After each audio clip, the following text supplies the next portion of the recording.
को जो bridging soldering के बारे में जो बता के हुआ है, तो उसी टॉपिक में न्यू टाइप्स चेक कर लेते हैं कि हाँ आप लोग कितना किस तरीके से समझ पाए हैं। और मैं बुक के ही न्यू टाइप को प्रेफर कर रहा कि आप लोग मतलब कितने अच्छे से ब्रेजिंग सोल्डरिंग और वेल्डिंग वाला पोर्शन समझे हैं, और कुछ जो न्यू टाइप्स किस टाइप से आते हैं, क्या प्रॉब्लम्स क्रिएट होती है, वो देख लिया करेंगे। यस तो उस टॉपिक को मैं ओपन कर रहा धीरे से।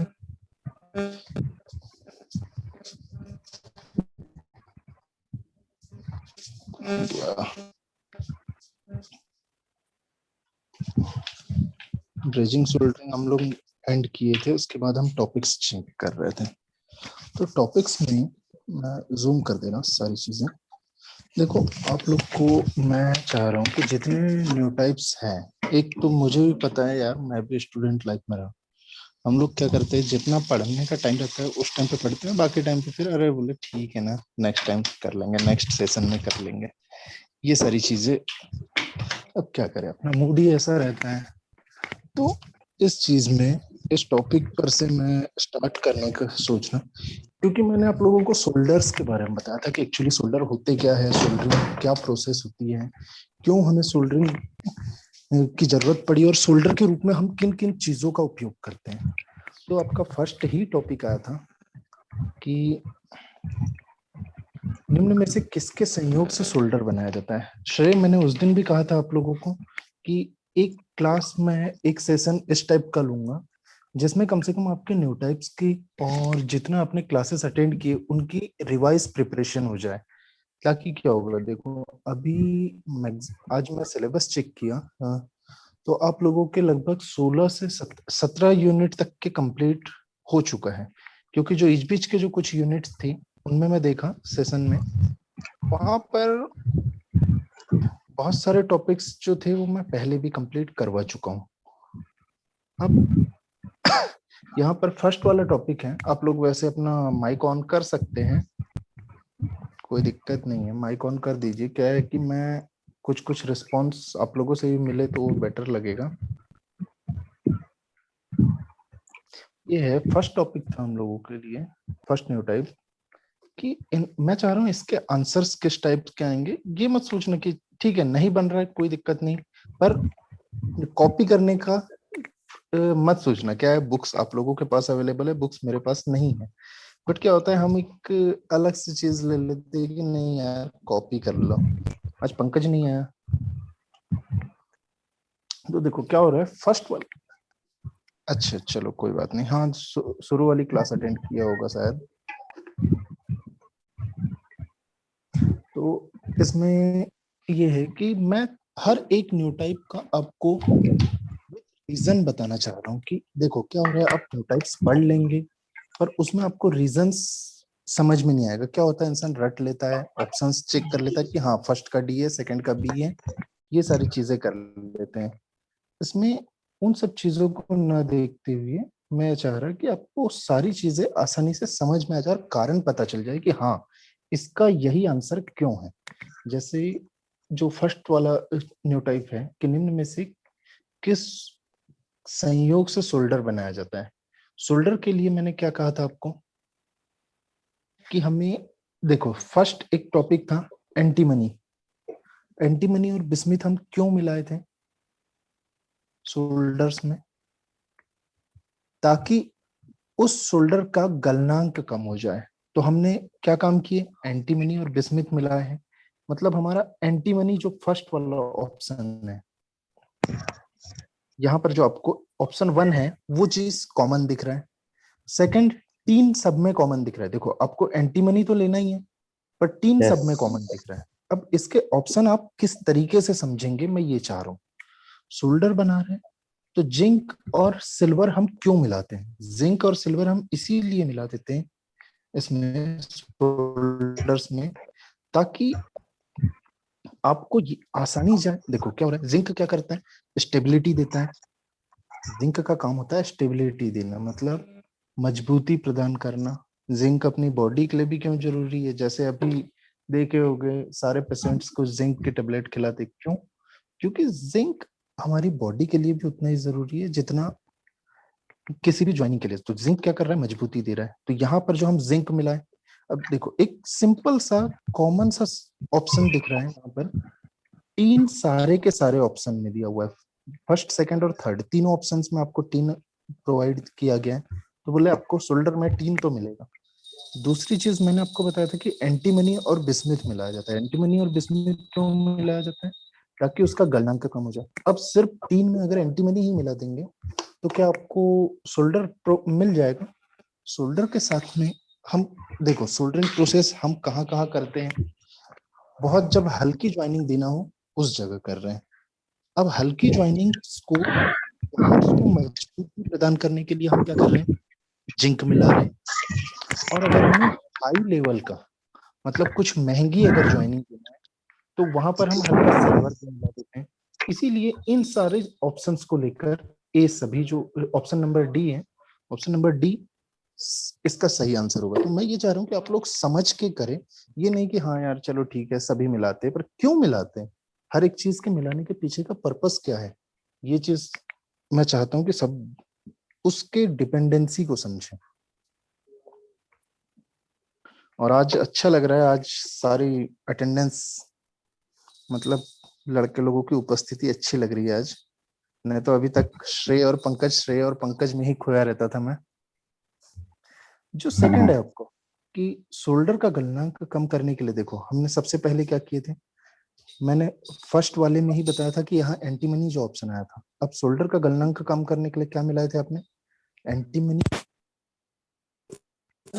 स्मिथ मिलाने पर शोल्डर का गलनांक कम हुआ।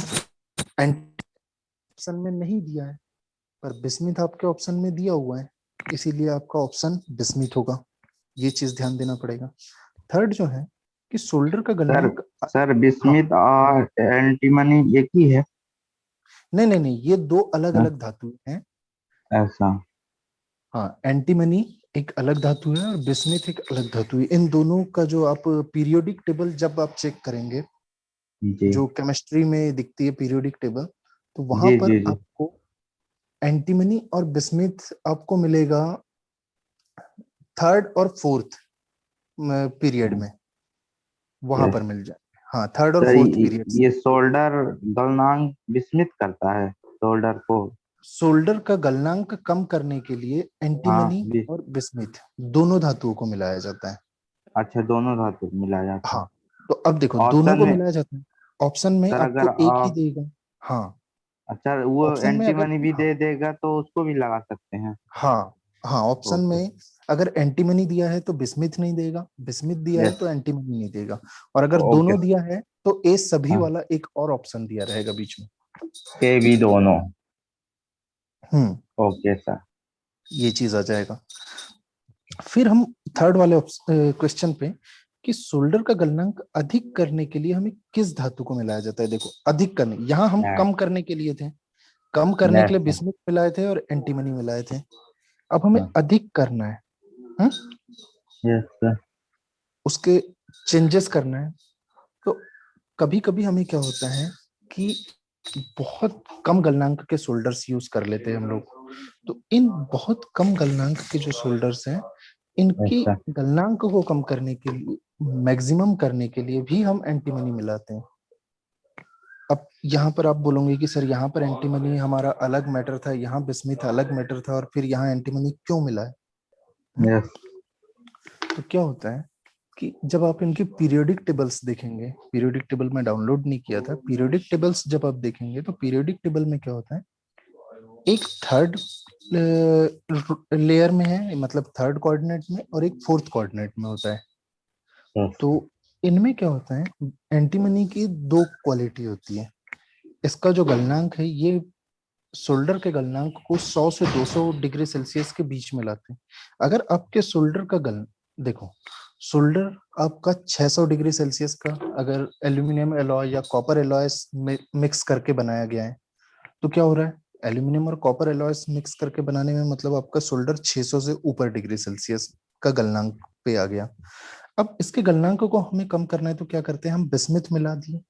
बिस्मिथ क्या कर रहा है, एंटीमन मतलब उसके गलनांक को, जहां पर 600 डिग्री सेल्सियस पर पिघल रही है धातु, इन उसे हम 200 के अंदर, मतलब 100 से 200 या 100 से 250 के बीच में लाते हैं।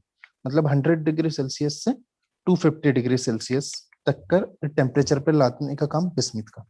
एंटीमनी जो हो रहा है ये क्या काम करता है? देखो, लेड हमारे पास पिघली अवस्था में धातु होती है। अगर हम यस।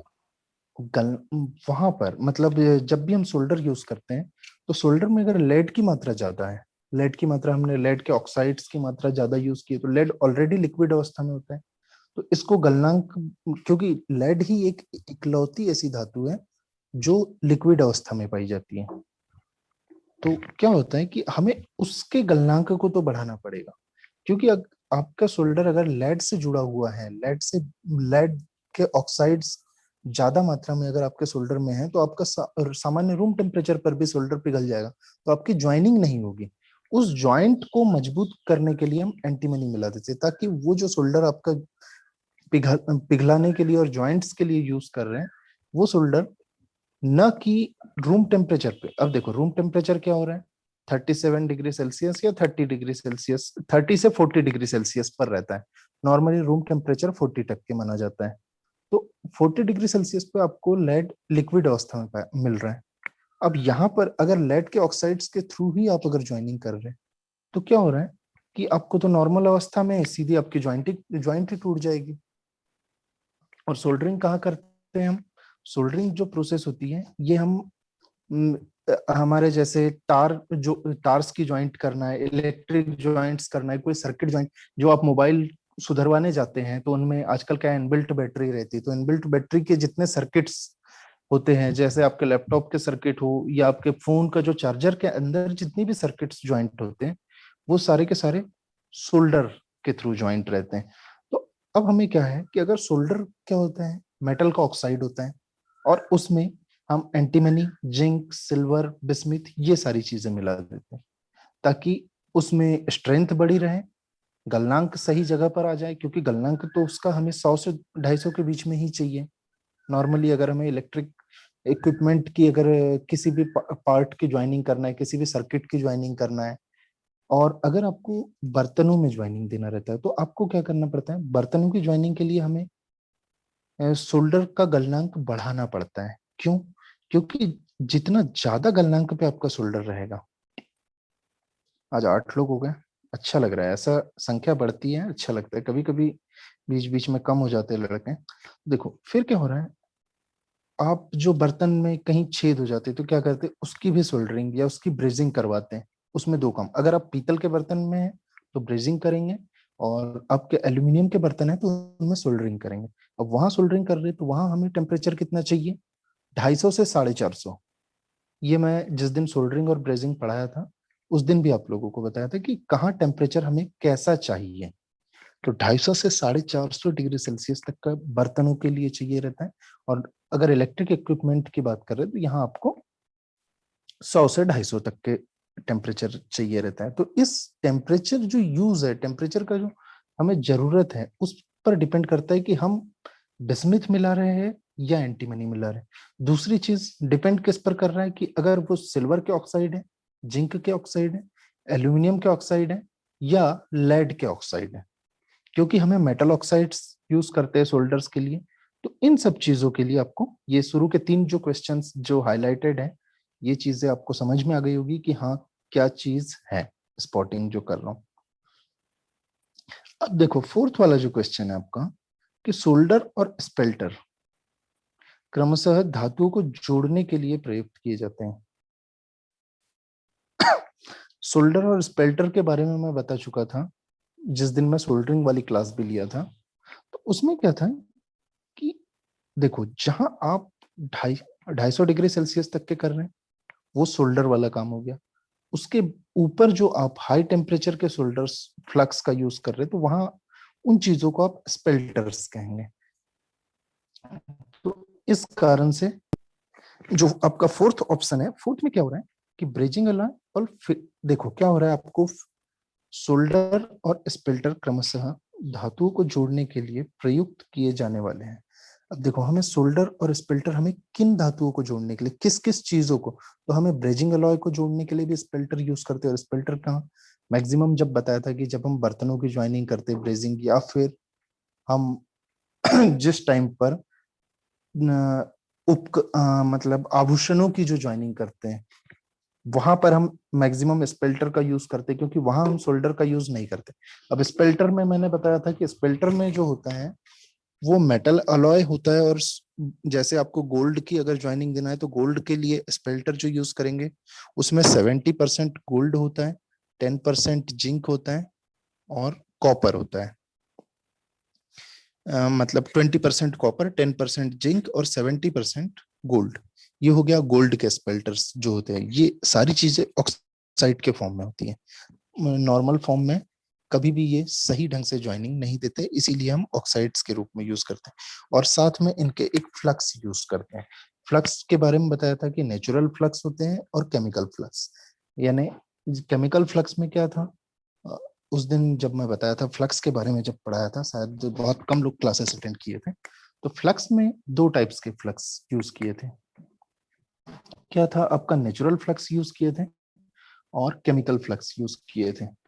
अब क्या था कि केमिकल फ्लक्स में नाम से समझ में आ रहा है केमिकल है, केमिकल्स यूज किए हो तो केमिकल्स में आप लोगों को दो चीजें आ जाएगी, अम्ल और क्षार, मतलब एसिड और बेस।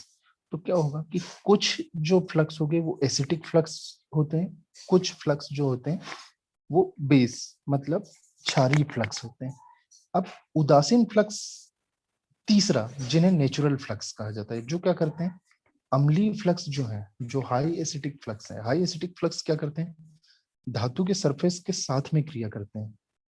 मतलब जिस जगह पे हमें फ्लक्स का मेन पर्पस क्या है, फ्लक्स हम यूज कर रहे हैं एक तो ऑक्साइड ना हो, दूसरा काम जिस धातु के जिस ज्वाइन मतलब जिस सरफेस पर हमें ज्वाइनिंग देना है तो उस सरफेस पर क्लीनिंग करने के लिए, उस सरफेस के साथ क्रिया करने के लिए और वहां पर अच्छे से मजबूती से ज्वाइनिंग देने के लिए। दूसरा फिर तीसरा काम है इसका वेल्ड पूल। जब हम क्रिएट करते हैं, वेल्ड पूल क्या हो गया, या शोल्डर पूल या वेल्ड पूल ही कहा जाता है। वो जब पूल क्रिएट होता है, पूल का मतलब लिक्विड, जहां पर धातु पिघल कर, और जब आपका फिलर मटेरियल या शोल्डर है ये पिघल कर ज्वाइनिंग देने मतलब पिघली अवस्था में जिस जगह पर जमा हो जाता है।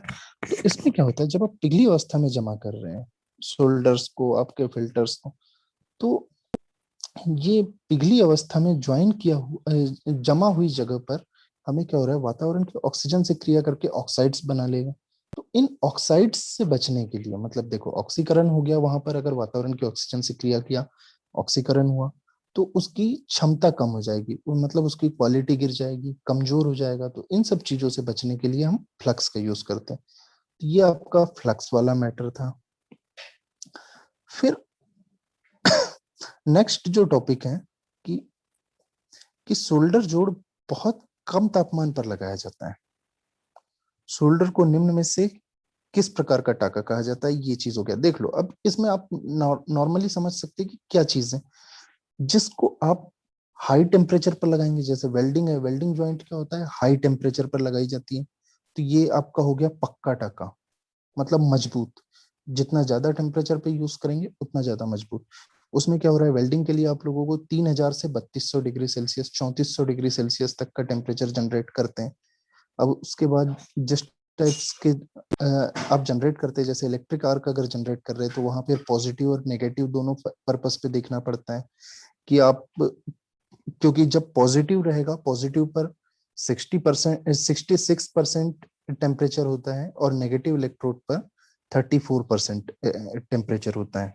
तो जो टेम्परेचर हमने जो फाइनल टेम्परेचर जनरेट किए, मतलब 3000 से 3400 डिग्री सेल्सियस तक का वेरियस यूज के लिए टेम्परेचर जो हम जनरेट करते हैं, तो उसका 66% भाग पॉजिटिव इलेक्ट्रोड पर है। मतलब तो अब पॉजिटिव और नेगेटिव इलेक्ट्रोड हमें क्यों यूज किए थे, पॉजिटिव और नेगेटिव इलेक्ट्रोड इसीलिए यूज किए थे, जब हमें मोटी शीट पर ज्वाइनिंग दे रहे थे तो हम क्या करते हैं, शीट को पॉजिटिव बनाते हैं। मतलब हमें जिस भाग को ज्यादा हीटिंग देना है उसे आपको पॉजिटिव इलेक्ट्रोड बनाना रहता है, और जिस भाग पर कम हीटिंग देना है उसे आपको नेगेटिव इलेक्ट्रोड बनाना रहता है। तो ये सारी चीजें आ जाती हैं। अब यहाँ पर हमें क्या कर रहे हैं कि सोल्डर को बहुत कम तापमान पर लगाया जाता है। तो सोल्डर के निम्न में से किस प्रकार का टाका कहा जा सकता है, मतलब अब सोल्डरिंग क्या हो रहा है, देखो हाई टेम्परेचर पर वेल्डिंग होती है, लो टेम्परेचर पर सोल्डरिंग होती है, और मीडियम टेम्परेचर पर ब्रेजिंग होती है। पर ब्रेजिंग क्या हो रहा है, ब्रेजिंग में हम लोग स्पेल्टर्स यूज करते हैं, और ब्रेजिंग हम आभूषणों और महंगे जो आपके बर्तन होते हैं इनकी ज्वाइनिंग के लिए, इनमें टाका लगाने के लिए आप ब्रेजिंग यूज करते हैं। मैंने ब्रेजिंग सोल्डरिंग इस पर टॉपिक्स भी भेजे आप लोगों को। इसके बाद जो नेक्स्ट टॉपिक है, नेक्स्ट वाला क्वेश्चन कह रहा है कि सोल्डर का गलनांक परस्पर जोड़ी जाने वाली धातु के गलनांक से कम कितना होना चाहिए। मतलब देखो, आपको जो ज्वाइनिंग दे रहे हैं किन्हीं भी धातुओं के बीच में, जब भी आप जो आपके इलेक्ट्रिक तार हैं इनके बीच में जब आप ज्वाइनिंग दे रहे हैं, तो आपको किस टाइप का गलनांक चाहिए, कहाँ मतलब किस सोल्डर का टेम्परेचर कितना चाहिए, उसका गलनांक कितना चाहिए, ये सारी चीजें था। तो देखो क्या हो रहा है कि उस धातु के गलनांक से, मतलब आप जब सोल्डरिंग कर रहे हैं तो क्या हो रहा है कि सोल्डरिंग जो धातु है आपकी किया जाएगी आपकी, जैसे एल्यूमिनियम के वायर्स जोड़ रहे हैं, कॉपर वायर जोड़ रहे हैं, कॉपर एलॉय के वायर्स जोड़ रहे हैं, इलेक्ट्रिक आयरन आपके इक्विपमेंट्स पर जो आप ज्वाइनिंग दे रहे हैं, तो इन सारी ज्वाइनिंग्स में क्या हो रहा है, गलनांक कम से कम 60 डिग्री सेल्सियस तो रहना ही चाहिए सोल्डर का। ये चीज है कि 60 से नीचे नहीं आना चाहिए। अगर आपका सोल्डर जो आप सोल्डर यूज कर रहे हैं, इस सोल्डर का गलनांक 60 से नीचे आ जाएगा तो क्या होता है, देखो गर्मी के दिनों में आप लोग भी देखे होंगे कि कहीं टेम्परेचर 40 डिग्री पहुंच जाता है नॉर्मली, फिर मैक्सिमम जब गर्मी चलती है तो उस टाइम पे 45 48 तक के पहुंच जाता है रूम टेम्परेचर। तो अगर 48 54 55 तक के भी अगर टेम्परेचर पहुंच रहा है तो हमारी ज्वाइनिंग ना टूटे, इसीलिए सोल्डर जो हम यूज कर रहे हैं उसका गलनांक 60 डिग्री तो कम से कम चाहिए। इसके बाद आपका जो सेकंड क्वेश्चन है, सेवेंथ क्वेश्चन है, सेवेंथ क्वेश्चन कह रहा है कि सबसे अधिक प्रयोग किए जाने वाले सोल्डर में टीन और लेड का अनुपात, मैंने इन दोनों के रेशियो के बारे में जो मैं शॉर्ट नोट्स दिया था उनमें आप लोग देखे होंगे कि मैं सारी चीजों के रेशियो लिखा था कि कहाँ किसका कितना प्रतिशत रहना चाहिए, और अगर याद भी ना हो तो वो चीजें भी बता दे रहा हूँ कि आपको किस तरीके से उसके परसेंटेज याद रखना पड़ेगा। तो देखो मैंने क्या बताया था कि जब आप ब्रेजिंग कर रहे हैं तो ब्रेजिंग में क्या हो रहा है, आभूषणों की ज्वाइनिंग के लिए करते थे, तो ब्रेजिंग में आपको जैसे गोल्ड की ज्वाइनिंग देते थे तो वहां पर 70% गोल्ड होता था, 10% जिंक और 20% कॉपर यूज करते थे। अब जिंक और कॉपर यूज क्यों करते थे, पीतल और तांबा, मतलब तांबा और जस्ता मिलके पीतल बनाता है, और पीतल क्या होती है, पीली धातु होती है। तो पीली धातु गोल्ड के साथ ज्वाइनिंग देती है अच्छे से और गोल्ड के कलर में मिल जाती है, इसीलिए हम वहां पर पीतल के एलॉय का यूज करते हैं। पीतल बनाने के लिए हमें तांबा और जस्ता मिलाना पड़ता है। और ये दूसरा एक और कारण होता है, अगर आपको प्योर गोल्ड से ही ज्वाइनिंग दे दी है, जो आपके आभूषणों के टांका लगाने जो जाते हैं, जैसे कोई अंगूठी टूट जाती है उसमें अगर ज्वाइनिंग दे, तो क्या होता है कि आपको परसेंटेज भी देखना पड़ता है कि हाँ कितना है, क्योंकि अगर मैक्सिमम आपने आभूषणों में जब ज्यादा टूट जाता है आभूषण तो हम क्या कहते हैं कि अरे यार इसे निकाल दो, इसे वापस कर देते हैं दुकान में और नया ले लेते हैं। क्यों, क्योंकि अगर आप उस पर फिर से टाका लगाएंगे तो टाके की मात्रा, मतलब आप जॉइंट की मात्रा जो ब्रेजिंग की जाएगी उसकी मात्रा जितनी ज्यादा होगी तो उतना बड़ा चूना आपकी जेब को लगेगा।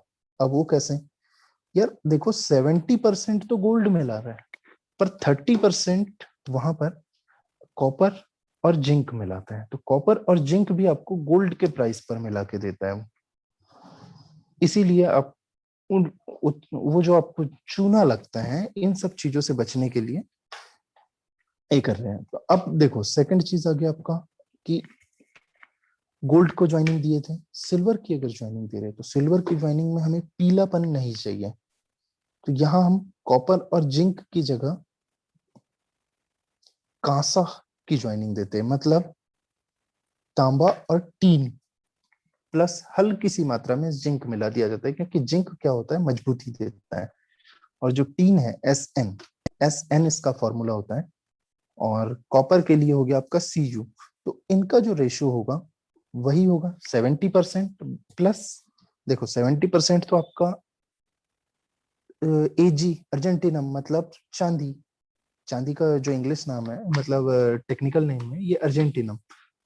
तो ये क्या हो रहा है कि चांदी आपका 70% यूज करेंगे मतलब ब्रेजिंग के लिए, जो आप सोल्डर या स्पेल्टर जो बना रहे हैं, प्लस जो बचा 70% है, इस 70% भाग में आपको ज्वाइनिंग के लिए दिया जाएगा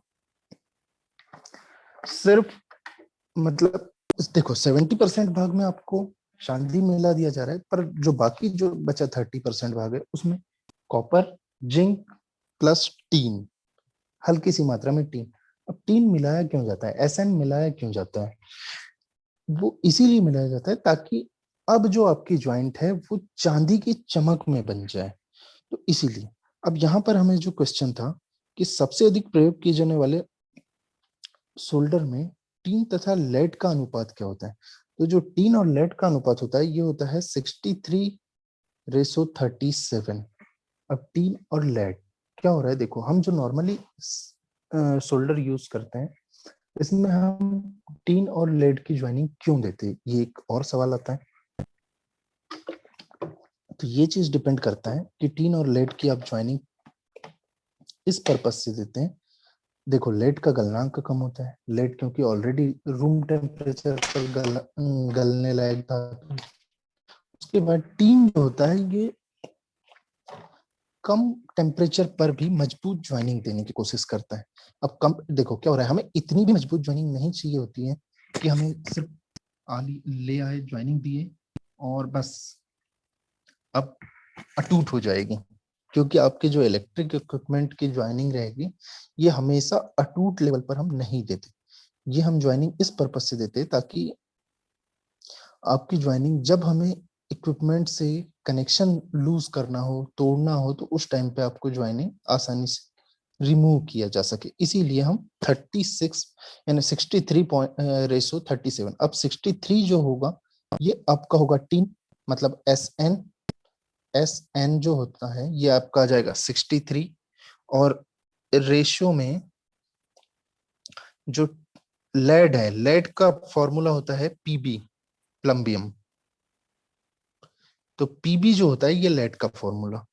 अब इसके बाद वाला नेक्स्ट है कि नर्म सोल्डर में मुख्य तत्व। अब देखो नर्म सोल्डर यूज कर रहे हैं आप, नर्म सोल्डर के लिए आपको मुख्य तत्व क्या आ गया, यहाँ पर सबसे ज्यादा समझ में आ रहा है आपको। इससे पहले मैंने आपको एक और चीज बताया कि हर एक क्वेश्चन एक दूसरे से इंटर रिलेटेड होता है। आप जब भी स्टडी कर रहे हैं तो वहां पर हर एक क्वेश्चन, आपके हर एक टाइप के जितने भी क्वेश्चंस बनेंगे ये एक दूसरे से इंटर रिलेटेड होंगे। अब एक दूसरे से इंटर रिलेटेड का मतलब ये है कि आप अगर पहले वाले क्वेश्चन को आपने बहुत अच्छे से किए तो आपको इसके बाद वाला क्वेश्चन बहुत आसानी से जाएगा। का जो मुख्य तत्व है इस पहले क्वेश्चन की यहाँ पर आप क्या किए कि सबसे प्रयोग में होने वाला सोल्डर जो है वो टीन और लेड है। टीन और लेड जब आप यहाँ सबसे अधिक प्रयोग में उपयोग करने वाला सोल्डर, जो उसका रेशियो 63:37 था, तो वही ऑप्शन यहाँ चूज कीजिए, वहां वही चीजें यहाँ दे। क्या हो रहा है, नर्म सोल्डर ही ऐसा सोल्डर है जिसका यूज हम सबसे ज्यादा, और सबसे ज्यादा क्यों हो रहा है, क्योंकि देखो आपको हर दिन बर्तनों की ज्वाइनिंग नहीं देना है। मतलब हर दिन किसी के बर्तनों के छेद नहीं होते, और छेद हो गए तो बदल दिए जाते हैं। तो आपको हर दिन बर्तनों की ज्वाइनिंग नहीं देना पड़ेगा। बर्तनों की ज्वाइनिंग के लिए हार्ड सोल्डर यूज करते हैं जो 250 से ऊपर उसका गलनांक होता है। पर आप क्या कर रहे हैं, नर्म शोल्डर यूज कर रहे हैं। तो नर्म शोल्डर के लिए क्या हो रहा है कि हमें ज्वाइनिंग, हाँ अरे यार ये कहाँ चला गया,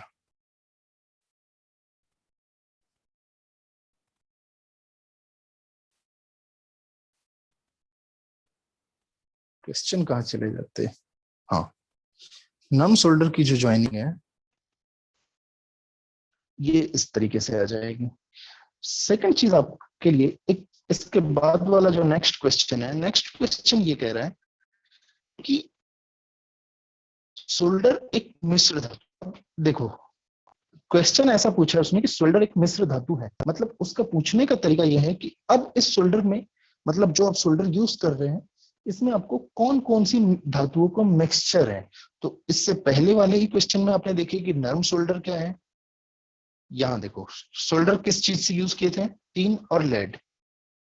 सोल्डर एक मिश्र धातु, अब मिश्र धातु में हम जब सोल्डर यूज कर रहे हैं तो हम कॉपर और टिंक दो अलग अलग धातुओं का सोल्डर यूज नहीं करेंगे, क्योंकि कॉपर अगर मिला दिए तो आपके सोल्डर का गलनांक बहुत ज्यादा हो जाता है, क्योंकि कॉपर का गलनांक 910 डिग्री सेल्सियस हो गया। तो इतना ज्यादा जब गलनांक क्रिएट हो गया, तो इस गलनांक को हमें कम करने के लिए अब यहाँ पर जिंक और टीन अगर मिला है तो क्या होता है, जिंक बहुत हार्ड होता है और गलनांक इसका भी बहुत हाई हो जाएगा।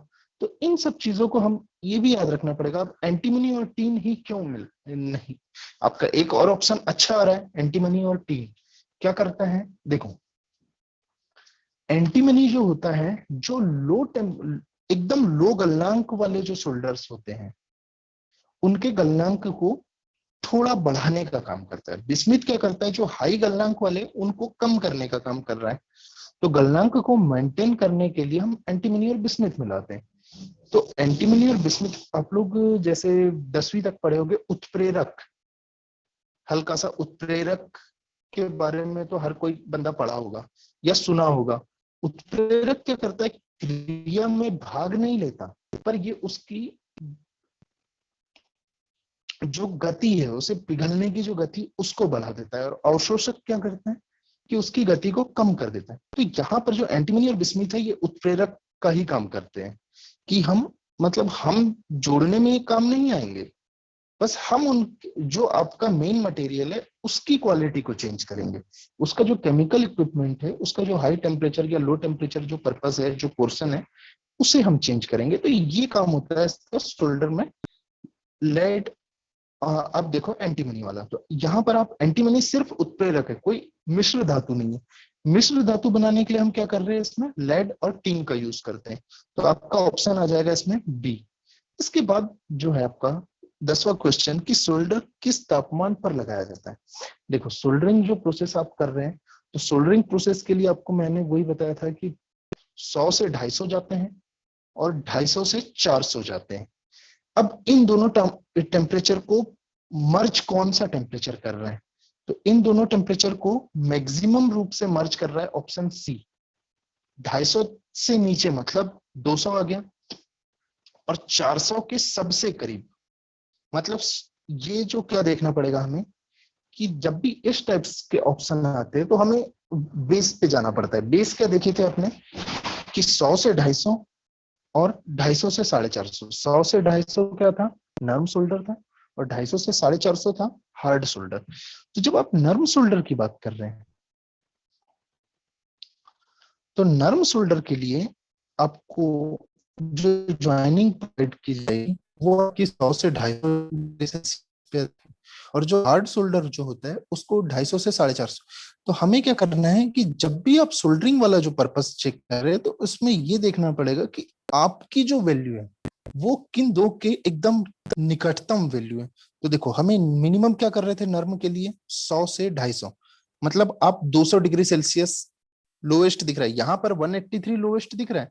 पर जो सेकेंड ऑप्शन है आपका कि 235, तो 235 तो आपका हार्ड शोल्डर को कैरी नहीं कर रहा है ना, आपके हार्ड शोल्डर तो 250 के ऊपर जा रहा है। सेकंड ऑप्शन जो आपको दिख रहा है कि ये मतलब डी वाला, कि आपको 200 डिग्री सेल्सियस और 325, ठीक है 200 तो लोवेस्ट है, पर 325 से भी मैक्सिमम यहाँ 350 दिया हुआ है, हमें कितना जाना है मैक्सिमम 400। तो हमें उस चीज को फॉलो करना पड़ता है कि जो हमारी अपर लिमिट और लोअर लिमिट है उनके सबसे निकटतम वैल्यू जो रहेगी वो हमारा ऑप्शन आएगा। तो इसका ऑप्शन आ गया सी।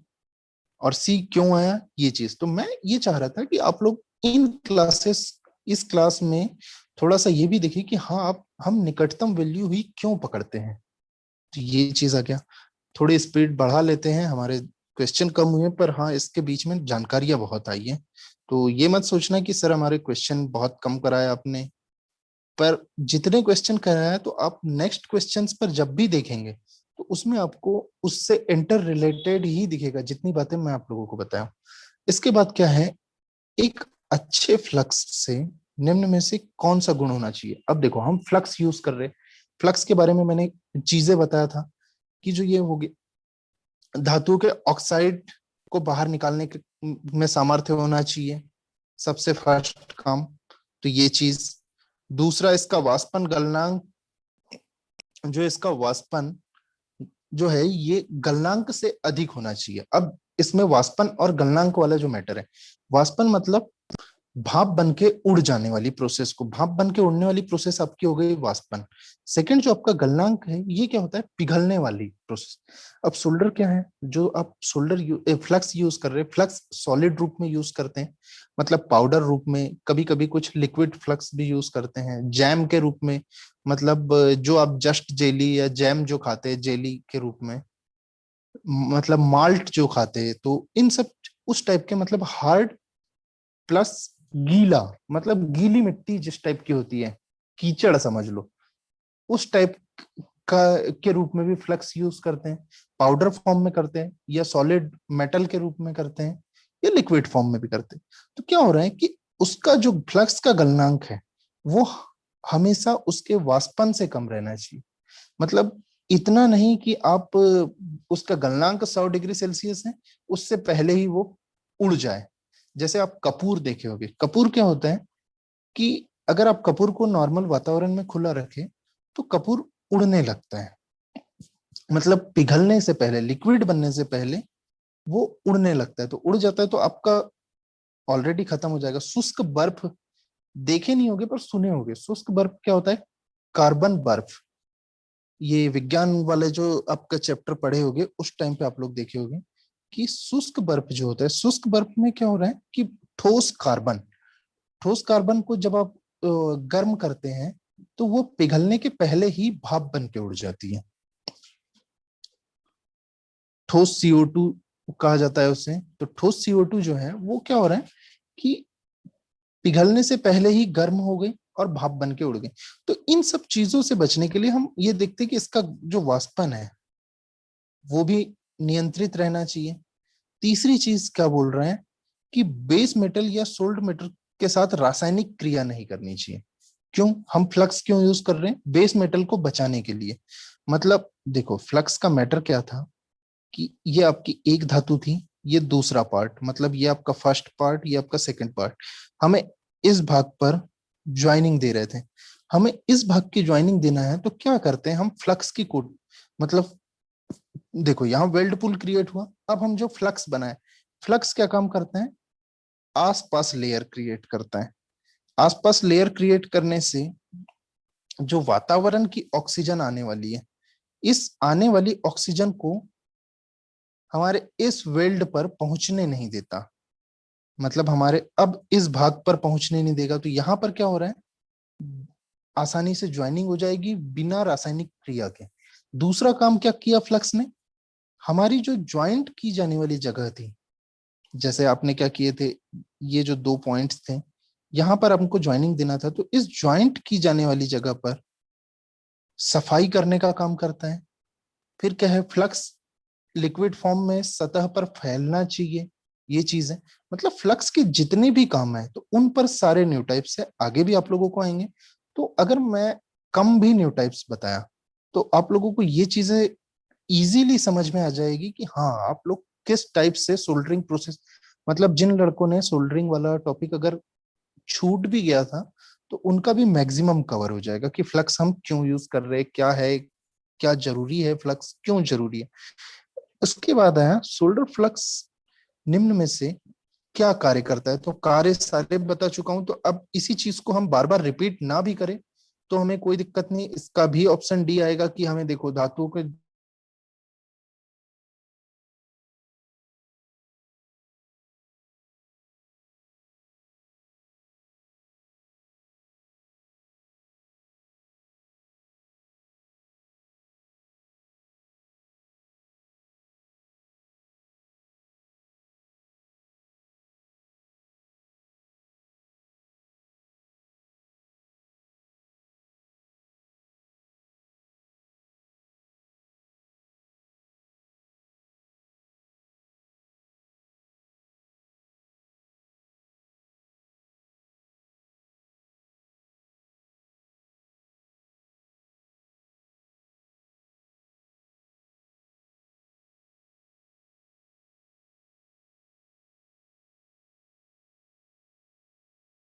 हाँ श्रेय, गुड।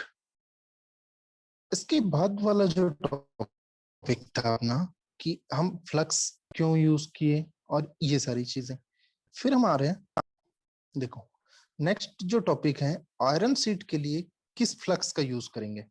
अब मैंने एक और चीज आप लोगों को कॉमन सी चीज बताया था कि हमेशा मेटल ऑक्साइड और क्लोराइड्स का यूज करते हैं। अब यहां पर हम देखो, जिंक क्लोराइड और अमोनियम क्लोराइड आपके दो ऑप्शन है। क्लोराइड्स का यूज करेंगे और मेटल से रिलेटेड ऑक्साइड्स का। पर क्या कर रहे हैं, हम फ्लक्स यूज कर रहे हैं, और फ्लक्स क्या है, अमोनियम क्लोराइड जो है इसे हम नेचुरल फ्लक्स के रूप में भी कहा जाता है। तो जब आपको आयरन, ये सॉरी, अमोनियम क्लोराइड जो है आपका, ये एसिटिक फ्लक्स में के अंतर्गत आता है। तो जो आप आयरन सीट यूज कर रहे हो, तो देखो आयरन सीट ऑलरेडी मोटी होती है, आयरन सीट के साथ में क्रिया करना रहता है, और हम आयरन सीट के साथ में अम्ल की क्यों क्रिया कराते, ताकि उस पर जो बची हुई जंक है, जो उसकी सरफेस पर, क्योंकि देखो आप जब ज्वाइनिंग देते हैं तो क्या कर रहे हैं, इन दो सीट्स की ज्वाइनिंग दे रहे हैं, फ्लक्स क्रिएट किए, तो इस क्रिएटेड फ्लक्स में आपको यहाँ पर सरफेस को क्लीन भी करना रहता है।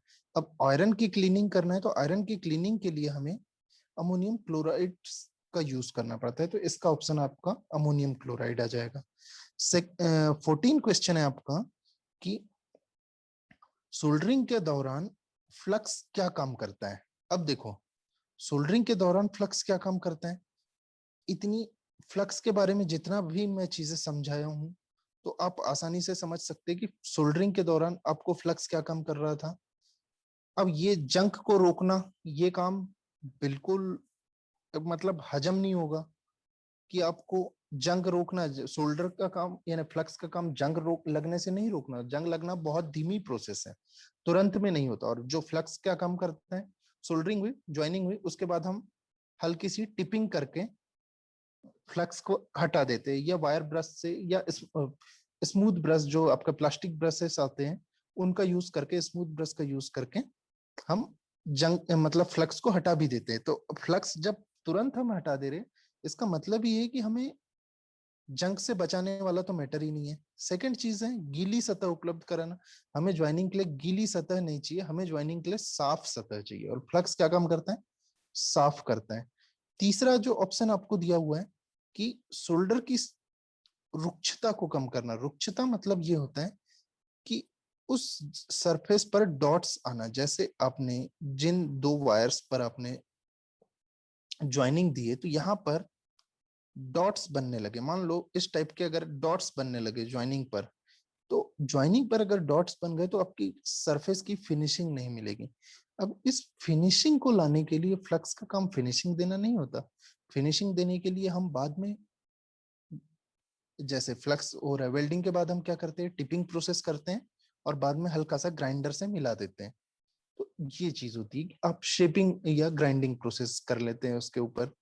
तो वहां पर आप ये नहीं कह सकते कि आपको रुक्षता कम करना है, ये ऑप्शन भी गलत है। लास्ट जो ऑप्शन है आपका, सोल्डरिंग की सतह से ऑक्साइड को हटाना। फ्लक्स क्या काम करता है, लेयर को कवर करता है, सरफेस को कवर करता है, और ऑक्साइड्स को हटने देता है। क्योंकि हम देखो, सोल्डर के रूप में हर एक मेटल के ऑक्साइड्स का यूज करते हैं। अब जब आप हर एक मेटल्स के ऑक्साइड्स यूज करेंगे, तो उस टाइम पर क्या होगा कि उस ऑक्साइड्स को हटाने के लिए तो हमें फ्लक्स की उपयोग यूज करना पड़ेगा। दूसरा काम जो आपके फ्लक्स है, फ्लक्स आपकी सरफेस को क्लीनिंग कर रहा है, वातावरण से संपर्क तोड़ रहा है कि नया ऑक्साइड ना बने, तो इन सब चीजों के लिए उपयोग हो गया। इसके बाद आपका आ गया 14 क्वेश्चन। 15th क्वेश्चन आ गया आपका कि सोल्डरिंग करते समय प्रयोग किए जाने वाले फ्लक्स का मुख्य कार्य क्या है। देखो अब यहाँ पर भी वही क्वेश्चन, तो फ्लक्स से रिलेटेड मैंने क्या कहा आपको कि मैंने भले ही आपको सिर्फ ये 15 क्वेश्चन के बारे में बता रहा, पर सारे क्वेश्चन एक दूसरे से, मैंने जितनी बातें बताया इनसे रिलेटेड है। तो ये मत सोचना कि नहीं यार सर ने सिर्फ इतने ही क्वेश्चन की, इन क्वेश्चन के बीच में जितनी भी बातें बताई, जितनी चीजें आपको डिस्क्राइब किया, जो चीजें आप लोग भूल गए थे उनको सामने लाया, तो ये भी डिपेंड करता है कि हाँ आप लोग क्या चाह रहे हैं और कितना ज्यादा कंप्लीट हुआ। फिर आ जाएगा आपका, ये देखो सोल्डरिंग के दौरान लास्ट 15th क्वेश्चन भी यही है कि जमाव को तोड़ रोकना, ये कोई काम नहीं है। फ्लोरनेस देता है, जो 15th क्वेश्चन था कि फ्लोएबिलिटी देता है, जमाव को रोकने वाला ये कोई ऑप्शंस नहीं आएगा। गीली सतह को बढ़ाना, सतह को गीली नहीं करता। फ्लक्स जो है सिर्फ कवरिंग करता है, ना कि गीला करता। तीसरा है सोल्डरिंग को पोरस से बचाना। पोरस मतलब खोखला, खोखलेपन से नहीं बचाता। फ्लक्स का काम है कि सिर्फ जो बाहरी कवरिंग करना और सरफेस को क्लीन करना। पहले सतह को साफ कर देता है, उसके बाद अब जो वेल्ड पूल क्रिएट हुआ, जो लिक्विड मटेरियल जो है उसका ऑक्सीडेशन होने से रोकना। तो यहाँ क्या कर रहा है, ऑक्साइड हटाना, और जो हम मेटल के ऑक्साइड्स यूज करते हैं उनको हटाना और नए ऑक्सीडेशन ना होने पाए, ये प्रोसेस पर ध्यान देना। तो ये काम करता है आपका जो फ्लक्स है, इससे ज्यादा और कोई काम नहीं करता। फिर आपका आ गया कि सोल्डरिंग फ्लक्स का कार्य। यहाँ पर भी एक और ऑप्शन देखो, आपको जितनी भी बातें मैं बताया कि फ्लक्स इस टाइप से होगा, फ्लक्स ये वर्क करेगा, फ्लक्स वो वर्क करे, फ्लक्स इस डिपेंड करता है कि आप एक ही क्वेश्चन को कितने अलग तरीके से दिखा सकते हैं। यहाँ पर जो शुरू से लेके फ्लक्स के ही काम दिख रहे हैं, पर फ्लक्स के सारे काम के बीच में मैंने सारी चीजें कंप्लीट किया। तो यहाँ पर भी देख सकते हैं, क्षरण को रोकेगा, बिल्कुल नहीं, क्षरण थोड़ी ही रोकता है। नम सतह बनाना, ये भी वही सेम सेम ऑप्शन है। छिद्रन रोकना, ये भी वही सेम सेम ऑप्शन है। हमें क्या कर रहा है, सिर्फ ऑक्साइड हटाने का काम कर रहा है। तो यहाँ पर ऑक्साइड हटाने वाला ऑप्शन, यहाँ ऑक्साइड। तो आपको इस टाइप के एग्जाम में भी न्यू टाइप्स मिलेंगे और इस टाइप के अजीब से क्वेश्चंस भी मिलेंगे। तो क्या होता है, जब भी आप इंटरव्यू देने जाए या वाइवा देने जाए, तो क्वेश्चन आपको इसी टाइप से अजीब सा आता है। एक ही क्वेश्चन को अलग अलग तरीके से पूछते हैं। तो आप अगर उसका डिस्क्राइब करने का तरीका अगर आप समझे, जैसे आपको हर एक चीज को अगर आप डिस्क्राइब करना स्टार्ट कर दें, इससे प्रॉफिट होगा कि आप आसानी से उस चीज को, मतलब जो आपको क्वेश्चन पूछ रहा है उसे आप हर एक चीज समझा सकते हैं। उसे अगर नहीं भी समझता तो भी समझा दो। और हमेशा आपको जितना बनता है उतनी चीजों को तो इतना अच्छे से समझाने की कोशिश करो, ताकि सामने वाले को लगे कि हाँ यार, ये बंदा जब इस एक टॉपिक को लेके इतना ज्यादा क्लियर कर सकता है तो हमारे सारे टॉपिक क्लियर कर सकता है। इसके बाद ये 17वां क्वेश्चन है कि तांबे की धातु अगर प्रयोग कर रहे हैं तो वहां हम कौन सा फ्लक्स यूज करेंगे। तो ये एक अच्छा सा क्वेश्चन है कि अब देखो तांबा है, हम क्या कर रहे थे, लोहे की जब धातु हम यूज किए थे, आयरन शीट यूज किए थे, तो लोहे पर हमें बहुत ज्यादा गलन चाहिए, लोहे पर हमें बहुत ज्यादा मात्रा में कवरिंग चाहिए, तो वहां हम अमोनियम क्लोराइड यूज किए थे। अगर हम एल्यूमिनियम की बात करें तो वहां हमें बहुत कम टेम्परेचर चाहिए, बहुत कम मात्रा में चाहिए, तो वहां हम जिंक का यूज करते हैं। बट क्या है, हमें तांबा चाहिए। देखो एल्यूमिनियम का गलनांक 610, लोहे का 1523, और जो तांबे का है 910 होता है। तो तांबे का गलनांक सेंटर में है, इसीलिए देखो डिपेंड करता है गलनांक। गलनांक हमने जब डिपेंड किए तो वहां पर हमें दोनों चीज लग रही है कि क्या होता है, हमेशा देखी होगी कि जब हम सेंटर की चीजों की बात करते हैं तो वहां पर हम दो अलग अलग चीजों की बात करते हैं।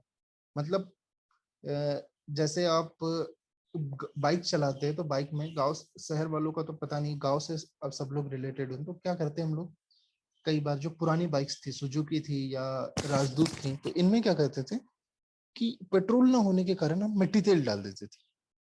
पर डीजल नहीं, क्या होता है, डीजल का जो कंप्रेशन रेशो था, दबाव घनत्व जो था, ये था आपका, हाँ चाचा एक मिनट बस, मैं थोड़ा सा क्लास खत्म कर दे रहा। डीजल का जो आपका कंप्रेशन रेशो था, ये आपका आएगा 14 बार, और जो आपका पेट्रोल का है ये 6 से 9 बार। पर जो कैरोसिन होता है, मिट्टी का तेल होता है, इसका 9 से 12 बार होता है। तो डीजल कार में, मतलब ट्रैक्टर्स में भी कैरोसिन इसीलिए यूज किया जाता है, और बाइक्स में कभी कभी इमरजेंसी के पर्पस पे हम कैरोसिन या मिट्टी के तेल का यूज इसी। यार मेरा 11:20 हो गया है, मेरा सेकंड लेक्चर का टाइम हो रहा है, तो मैं सेशन एंड कर दे रहा।